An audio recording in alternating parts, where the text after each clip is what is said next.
And Luke chapter 1, makikita natin dito yung pagdedetalye ni Lucas.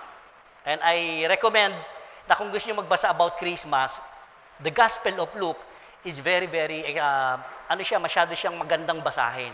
Hindi ko in-emphasize sa inyo, in-encourage kayo, huwag yung basahin yung Mateo, Mark, no? Hindi. Yung Luke, makikita natin, it was a very detailed, si Luke sa kanyang pagsusulat about Christmas. And kadalasan, si Jesus Christ talaga in-emphasize natin, and that's true talaga. Pero minsan yung mga karakter behind kay Jesus Christ, bago dumating si Jesus Christ, napakahalaga pala, ano yung mga na-experience sila. And one of the character in the Bible, si Elizabeth. Ang pamagat ng mensahe na pagsasaluhan natin ay deepened faith. Luke chapter 1, at titingnan natin, babaybayin natin verse by verse, o hindi man yung buo, pero makikita natin yung deepened faith. Let us all pray. Father, we bless your name. We honor you. We glorify you. Ang pangalan mo lamang po ang bukod tangi na maitaas sa bulwagang ito. Gamitin niyo po ang inyong lingkod bilang tuntungan ng inyong mensahe. At nawa kaming mga tagapakinig naman ay mabuksan ang aming kaisipan, ang aming puso, at magkaroon kami ng mga bagong kapahayagan buhat po sa inyong salita. Magamit na praktikalidad sa mga pamumuhay at higit sa lahat, kayo po ang siyang maitataas sa bawat puso, sa bawat tao na naririto. Kayo ang siyang patuloy na magiging tagapagligtas namin. Sa lahat ng pagkakataon, kayo po nawa ang maupo sa trono ng buhay namin. Ito po yung samot dalangin namin, punong-puno ng pag-asa. Sa pangalan mo lang, Panginoong Jesus. Amen. Palakpak muli sa Panginoon. I would like to reflect tayo dito sa deepened faith na to. Isang bagay na pwede natin reflect ngayon umaga, yung believing and obeying God is not always the easy course. Ito yung may katotohanan. Yung tayo naniniwala na nanampalataya tayo, sumusunod na tayo sa ating Panginoong Kristo, hindi siya all the way easy yung buhay natin.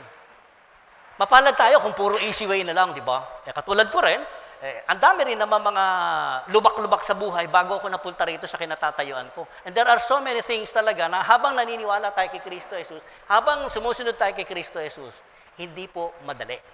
It is not just always saying easy and smooth. Si Elizabeth, yung ating character today, makikita natin sa verse 5, umpisa ko verse 5, Luke chapter 1, verse 5. Ito yung sinasabi niya. In the time of Herod, king of Judea, there was a priest named Zechariah. Noong panahon po ito ni King Herod, siya po si Archios. Magkakapatid kasi ito si Antipas, pero ito panahon nito ni Archios, yung kapatid ni Antipas at saka ni Philip. Dito may pinangalanan, a priest named Zechariah. Siyempre si Zechariah daw ay nabibilang sa mga pamilya ng mga punong pare noong panahon nila, who belong to the priestly division of Abijah. Sa lahi nila meron. Pero ang very strange dito, his wife Elizabeth, pinangalanan si Elizabeth. Usually naman sa mga denomination o yung lalaki ang pinaka-highlighted sa bansa nila ng mga Israel noon, hindi na pinapangalanan yung mga asawa. But this time, pag tinignan natin, oo nga, pinangalanan si Elizabeth. Sino ba mga pangalan dito, Elizabeth? Mamaya magugustuhan nyo yung pangalang Elizabeth. Very, very encouraging, no? With wife Elizabeth was also a descendant of Aaron. So silang mag-asawa, napapabilang pala sila sa mga pare, mga Levites. So ibig sabihin, meron sila talagang mga pananampalataya na. In verse chapter 6, pag tinignan natin, both of them were upright in the sight of God, observing all the Lord's commands and decrees blamelessly. Now, pagka binasa natin to, perfect yung mag-asawa. Kapag tinignan natin, di ba? Pagka sinaysay natin itong words nito sa verse 6, perfect yung mag-asawa. Now, sa Bible, even in the Old Testament, Abraham, Moses, David, lahat sila tinagurian, in the sight of God, they were righteous or upright sila. But it doesn't mean they are sinless. Yan ang pagbabasa ng Biblia. Kaya si Luke, napakaganda Ang tinutukoy ni Luke dito, sila ay devoted sila. When it comes to the decree, the commandment of the Old Testament, nandoon sila sa pagsunod talaga.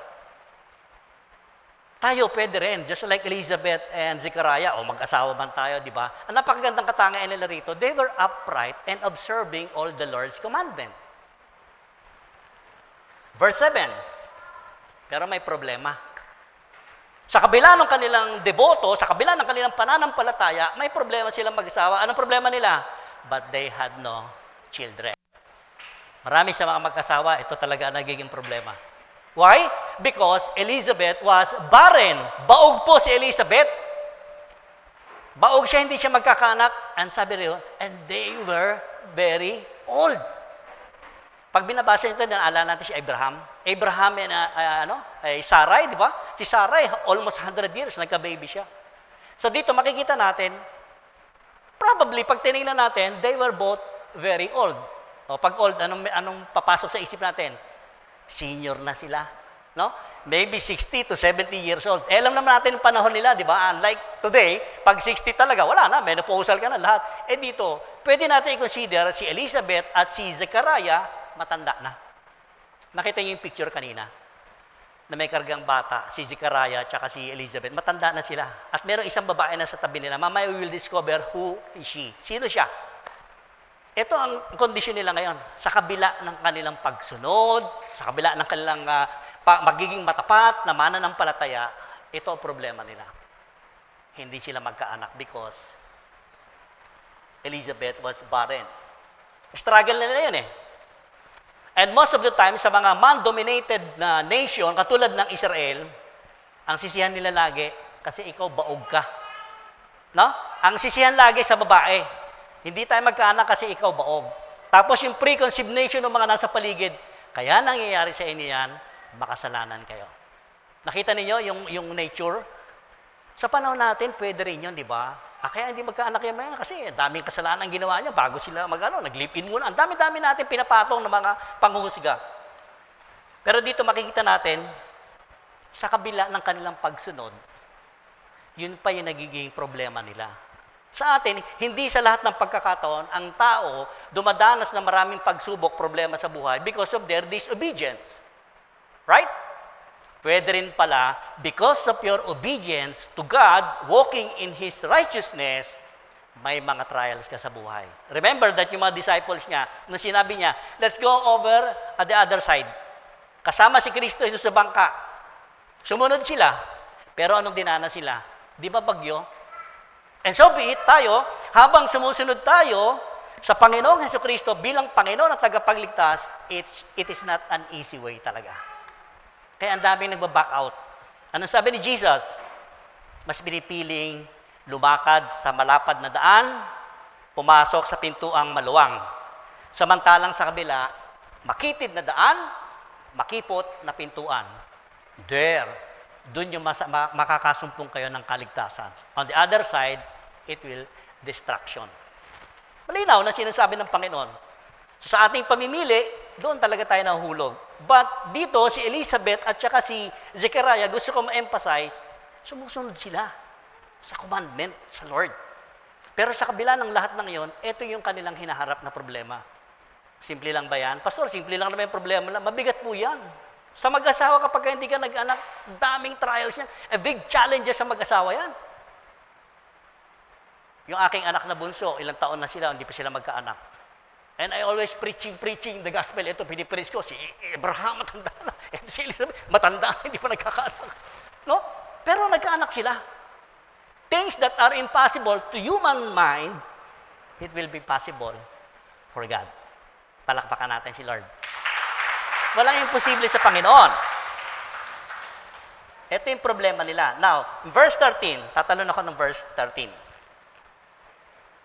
But the angel of the Lord, sabi rito, yung angel, pinangalanan dito si Gabriel.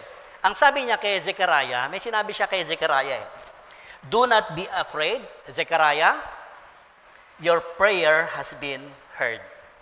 Ito yung maganda. Kasi si Zechariah, one of the highest priest nung panahon na yun, nagbubunutan sila kapag kami yung nag-offering sa templo, sa loob ng templo. Yung templo po, nahati sa tatlong bahagi. Yung temple court, doon bumibili sila ng pang-alay. Sa second temple, doon dinadala ng mga highest priest. At nagbunutan sila, yung laki, bunutan, yung parang palabunutan.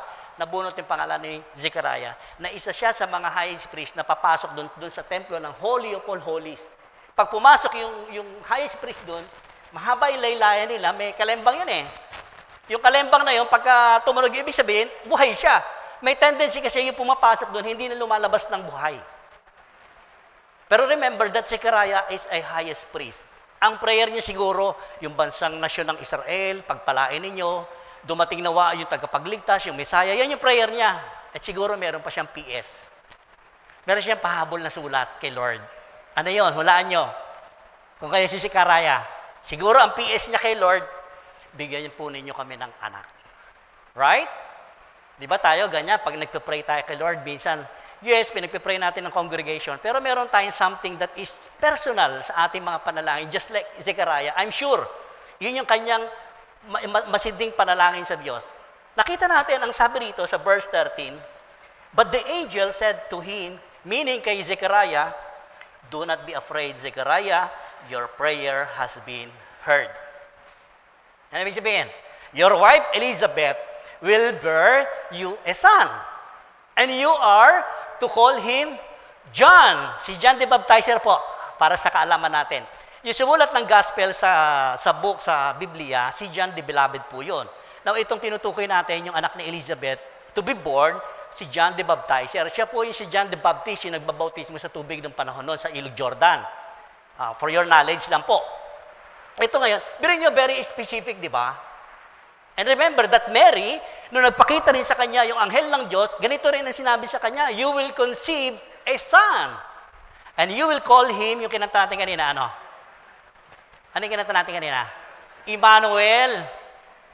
And you will call him Jesus Christ, the Messiah. Very specific. Wala dito si siguro yung mga nag-aantay ng mga Israelita sa labas, bakit ang tagal ni paring Zechariah lumabas? Ang ine-expect nila ngayon, namatay si Zechariah. And alam niyo sa mga verses, hindi ko lalahatin yung verse, mahaba kasi ito eh. Ang ginawa nito ng angel of the Lord, Zechariah was muted. Muted, ibig sabihin, pinatahimik yung bibig niya. Hindi siya pinagsalita. Ang sumunod dito, your wife Elizabeth will bear you a son, magkakaanak kayo ni Elizabeth. Yun yung promise. So in order to accomplish that promise, makikita natin mamaya. At tamang-tama. Ito nga, verse 24. After this, his wife Elizabeth became pregnant. Siguro sabi ng mga kapitbahay, uy, si Lola Elizabeth, tuwing umaga, nagsusuka. Sino ba makakita sa atin dito? Senior ka na. Tapos makikita ka ng kapitbahay mo, nagsusuka ka sa umaga, tapos may pahilo-hilo ka pa. Senior ka na nga. This is the things na pag tinignan natin, from kay Zechariah, na siyang lingkod ng Diyos, and even this woman, Elizabeth, nabuntis. Ang sabi rito, and for 5 months, remain in seclusion. Bakit ganon? Yun nga kasi iniiwasan nila, paglalabas sila, binubuli sila, deboto pa naman kayo, mananampalataya pa naman kayo, ayun ang nangyayari sa buhay nyo. Hindi ba nangyari sa atin yan? Did you experience that? Ayan.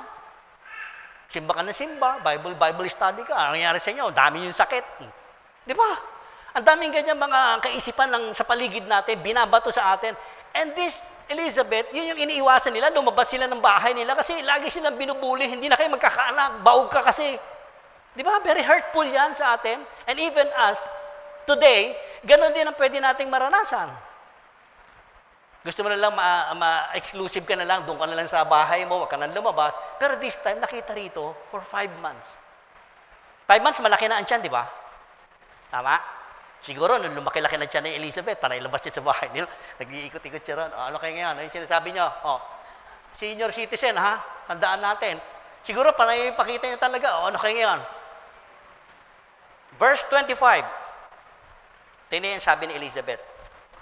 The Lord has done this for me. Sabi ni Elizabeth, no? In these days, He has shown His favor and taken away my disgrace among the people. Purihin ang Diyos. Purihin ang Diyos. Di ba ang sarap na tayo'y palalayain ng Panginoon sa mga ganong bulis sa buhay natin? Tama? Sa mga kamag-anak lang, di ba? Kuminsan, valedictorian ka, tapos pagdating ng reunion ng mga magkakapatid, ikaw yung pinakakawawa. 8 ang anak mo, tapos lagas-lagas na yung ngipin mo, tapos yung buhok mo, lugay na, wala.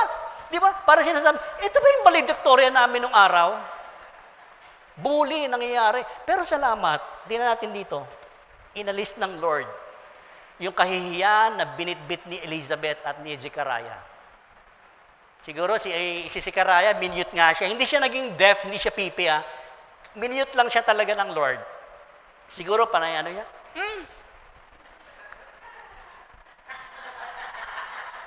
Mute siya. Sama, yung asawa ko buntis na, siguro ganun pag malaki niya. Di ba? Mute. Ang hirap na mute. Di ba? Tayo nakakaintindi, mute din, di ba? Ganon sila. Parang tinetestify din ni Zechariah and even si Elizabeth.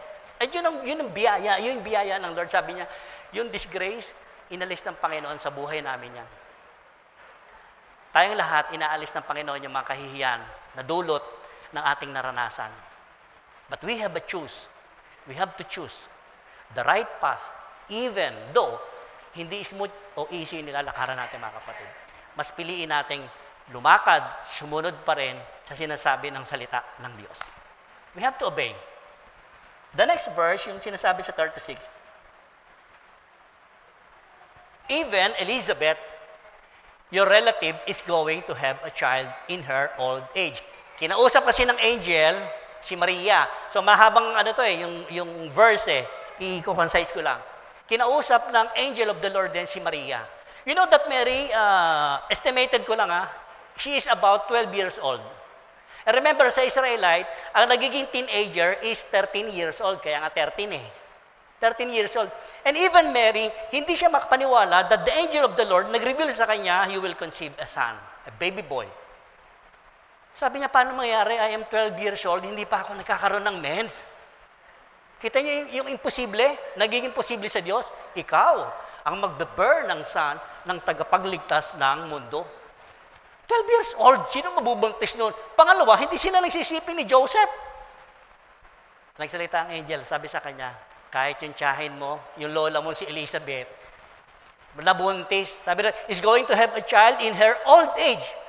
And she, who was said to be barren, is in her 6 months. Sabi ng angel, 6 months nang nagdadalang tao, si Elizabeth, yung lola mo, yung tiyahin mo. Pagka mag-aanak kasi sila So, tingnan natin, si Elizabeth, maybe senior na siya, or 60, 70, si Mary, mga 12 years old. So, narinig ni Mary yung revelation ng angel sa kanya. At narinig niya yung sinabi sa kanya, 6 months nang buntis yung lola mo. Verse 39. Ito ang ginawa ni Mary sa verse 39. Meron akong mapa dyan na makikita ninyo. Medyo malabo lang din siya. Si Mary po, doon siya galing sa Nazareth. Taga Nazareth sila Galilee. Ganito po yung mapa yan, ganyan kalayo. Sila, nasa Judea, sila Zachariah at saka si Elizabeth. So, ang layo nito talaga. Pag tinignan niyo yung mapa, ang sabi rito, at that time, Mary got ready and hurried to a town in the hill country of Judea, where she entered Zachariah's home and greeted Elizabeth. Ayan. From there, nung nagsalita sa kanya angel of the Lord, parang tayo, di ba, minsan gusto natin ng confirmation. Angel na nagsabi sa kanya, parang naisip ni Maria, i-confirm ko nga kung talagang buntis si Lola Elizabeth. And there from Nazareth, he traveled going to Judea. Tingnan niyo yung mapa. Usually kasi ang mga Israelita, they don't go straight for the shortcut going to Judea or Jerusalem. Meron kasi silang hidwaan ng Samaritana. Hindi nila dinadaanan yan. Unlike Jesus Christ, dinaanan po niya diretso. Pero yung mga Hudyo, tulad ni Mary, doon sila, tatawid sila ng Jordan River, babaybayan ng disyerto ng Jordan, tatawid uli ng Jordan River, bago makarating ng Jerusalem o ng Judea. How much longer? Ilang araw yung lakbayin na yun. Now, verse 41. Di ang layo ng travel niya. Sa verse 41, tatalon ako, ang sabi doon, when Elizabeth heard Mary's greetings, parang nung nakarating na siya rito, siguro pagod na pagod si Mary, di ba? Sabi niya, Lola Elizabeth, tita Elizabeth. Sigaw siya. Nung marinig ni Elizabeth, yung pagtawag ni Mary, ang sabi rito, yung 6 months old na baby nasa kanyang tiyan, tumalon. The baby boy in her womb leaped, sabi roon, and Elizabeth was filled with the Holy Spirit. Another thing, mga kapatid, hindi lahat ng tao kinakasihan ng banal na Espiritu. Naniniwala tayo? Yes, binigyan tayo ng banal na Espiritu, pero hindi lahat. Banal na Espiritu talaga ang tinanggap. Tingnan mo yung asawa mo. Kung minsan nasa loob kayo ng bahay, hindi banal na Espiritu ang meron, di ba? Impacta. Impactita. Tama? Kahit lalaki, kahit tayong mga lalaki. Impacto naman yung dala-dala natin. Pero dito, very specific, si Elizabeth, kinasihan siya na puno siya ng banal na Espiritu. Siguro kung ano yung naghuhugas siya ng pinggan, naglalabas si Elizabeth, nung marinig niya, dumarating si Maria, yung greeting sa kanya, no? Yung baby, di ba kayo mga nagbuntis kayo mga babae, di ba? Di ba nakikita mo, minsan ngingiwi yung, tumalon si baby. Di ba parang sakit? And I cannot imagine na kayo mga babae nagdadalang tao talaga, ang hirap ng posisyon nyo. Hindi madali, hindi katulad namin mga lalaki. Hanggang sabi, kaya mo yan, sige lang, ire lang ng ire. No? Di ba? Kung minsan sinusumpa ng mga asawa yung kanilang asawang lalaki pag nanganganak na, di ba? Pero nakailan na, nakasyam na. Ganon pa rin, minumura pa rin yung asawa niya, panganak. Ganon din. Si Elizabeth, ganon. Pero ang kakaiba rito kay Elizabeth, kinasihan po siya ng banal na Espiritu. The Holy Spirit na nasa kanya. Verse 42, ito yung narinig. Narinig ni Elizabeth. In a loud voice, she exclaimed. Ano sabi ni Elizabeth? Blessed are you among women, and blessed is the child you will bear. Siguro sabi ni Mary, painom mo ng tubig, Lola. Totoo, laki ng tiyan mo pala. Di ba sabi kanina, 6 months old na yung niya, yung sinapupunan. So, na-confirm ngayon ni Maria, nakita niya yung kanyang Lola Elizabeth. Totoo, 6 months old, yung kanyang tiyan. And a loud voice, narinig talaga niya, because of the Holy Spirit na naka-Elizabeth, itong sinasabi, mapalad yung babaeng nagdala ng Mesaya ng tagapagligtas, sabi rito. The child, he will bear. Mapalad ka, Mary.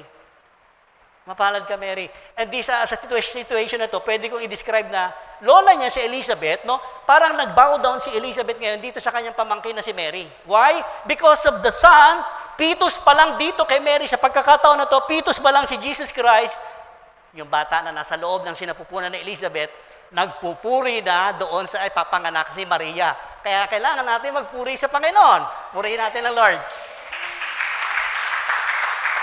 Di ba? Imagine niyo, pitus pa lang. Pero yung 6 months old na nasa sinapupunan ni Elizabeth, nagpupuri na. And Elizabeth, 43 verse. Ang sabi ni Elizabeth, but why am I so favored that the mother of my Lord should come to me? Sa verse 43, napakaganda na dineclare ni Elizabeth. Parang sinasabi ni Elizabeth, sino ako para puntahan ng isang ina na magsasanggol, magsisilang ng tagapagligtas ng sanlibutan? Sino ako? See, that Elizabeth, sa verse 43, who am I, sabi niya, na para dalawin ako nung nanay na magsisilang ng tagapagligtas ng sanlibutan. And I stick to that message talaga. Totoo nga naman. Totoo sa buhay natin minsan, di ba? Sino tayo? Sino tayo? Christmas Day, lagi nating sineselebrate. Pero tama ba na every Christmas lang ba? And here, pag tinignan natin ang message, wala pa, hindi pa pinapanganak physical. And they were rejoicing. And how about us, this season, mga kapatid, itong season na to, every Christmas na lang, very familiar tayo sa mga messages, no, about Jesus Christ. But here, pag tinignan natin si Elizabeth, I want to focus to Elizabeth talaga, at kay Zechariah. Nakita natin yung puso talaga nila na sila ay nagtiyaga. Bagamat ilang taon silang hindi dinidinig ng Panginoon, gustong sila magka-baby talaga. Pero one time, dininig, di ba? At ito yung kanyang pakiramdam talaga. Sino ako para dalawin mo?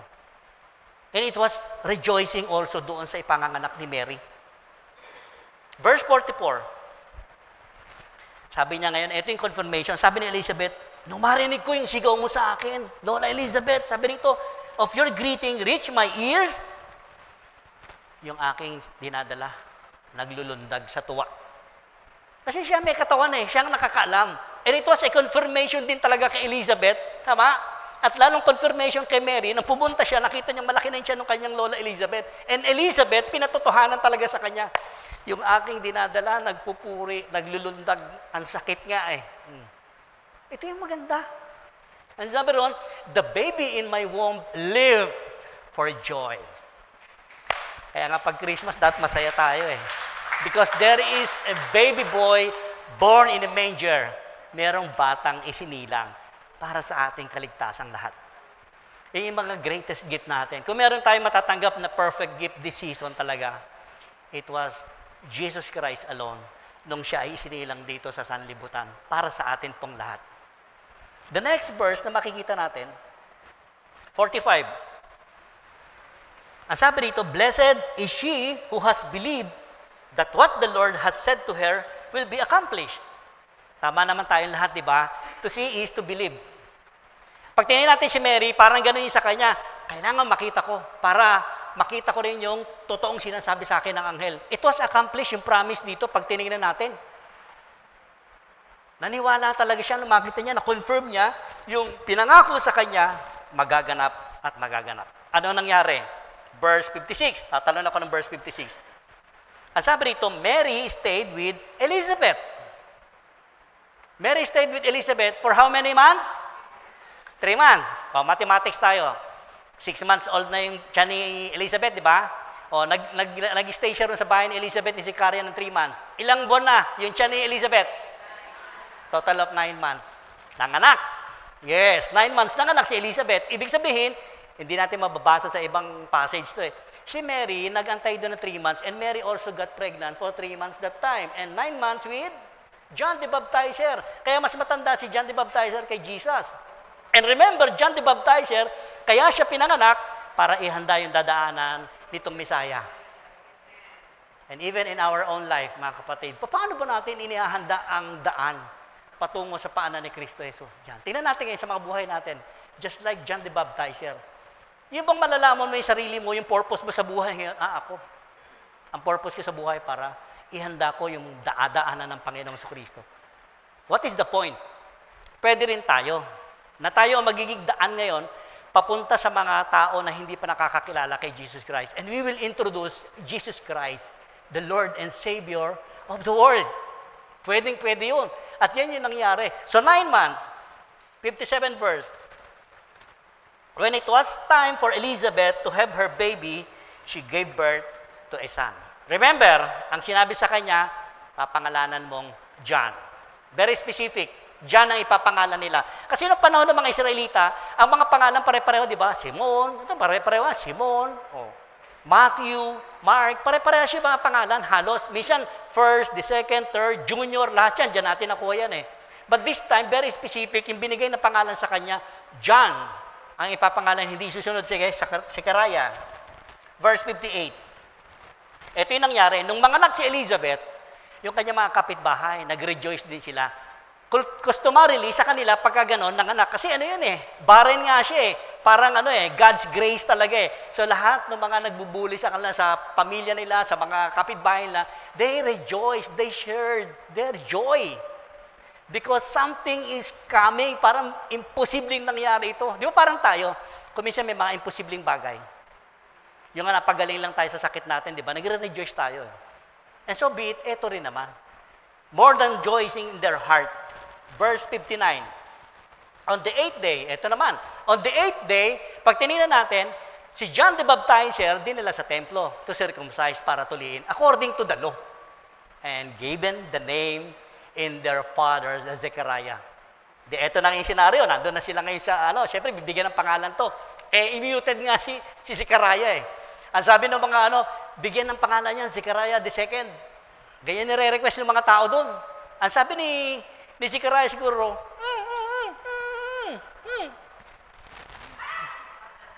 John, siguro dine-demonstrate na John ang pangalan niyan. Tama? Tama, di ba? Muted siya eh.